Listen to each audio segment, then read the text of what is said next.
ദേശീയ പതാകയെ അധിക്ഷേപിച്ച മുതിർന്ന നേതാവ് എൻ ശിവരാജനെ സംരക്ഷിച്ച് ബി.ജെ.പി.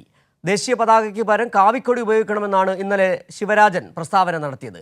ശിവരാജനെതിരെ വൻ പ്രതിഷേധമാണ് ഉയരുന്നത്. ഇപ്പോൾ സച്ചിൻ വള്ളിക്കാട് ചേരുകയാണ്.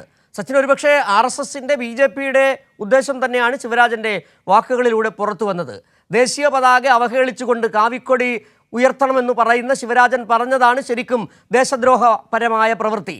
അതിനെ കാണാതിരിക്കുന്നത് എങ്ങനെയെന്ന ചോദ്യമാണ് കേരളത്തിലെ ജനങ്ങൾ ഇപ്പോൾ ചോദിക്കുന്നത്. എന്താണ് പ്രതിഷേധത്തിന്റെ ഒരു സ്വഭാവം?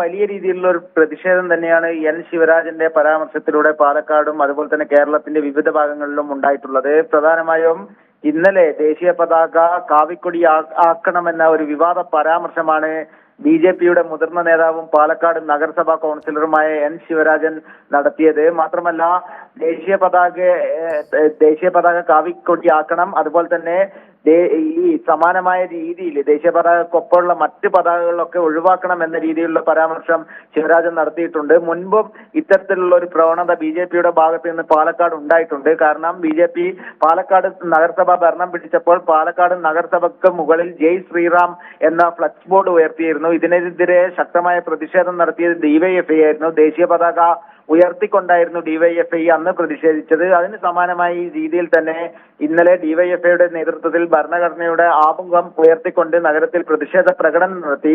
ശിവരാജനെതിരെ കോൺഗ്രസും ഡിവൈഎഫ്ഐയും നിലവിൽ ജില്ലാ പോലീസ് മേധാവിക്ക് പരാതി നൽകിയിട്ടുണ്ട്. രാജ്യദ്രോഹപരമായ കുറ്റം വകുപ്പുകൾ ചുമത്തിക്കൊണ്ട് ശിവരാജനെതിരെ കേസെടുക്കണമെന്നാണ് ഡിവൈഎഫ്ഐയും അതുപോലെ തന്നെ കോൺഗ്രസും ജില്ലാ പോലീസ് മേധാവിക്ക് നൽകിയ പരാതിയിലുള്ളത്. വലിയ രീതിയിലുള്ള ഒരു വിവാദം തന്നെയാണ് ശിവരാജന്റെ ഭാഗത്തു നിന്നും ഉണ്ടായിട്ടുള്ളത്. ഇത് കാവിക്കൊടി ദേശീയ പതാകയാക്കണമെന്ന ശിവരാജന്റെ പരാമർശത്തിൽ വലിയ പ്രതിഷേധവും ഉയർന്നു വരികയാണ്. സിജു.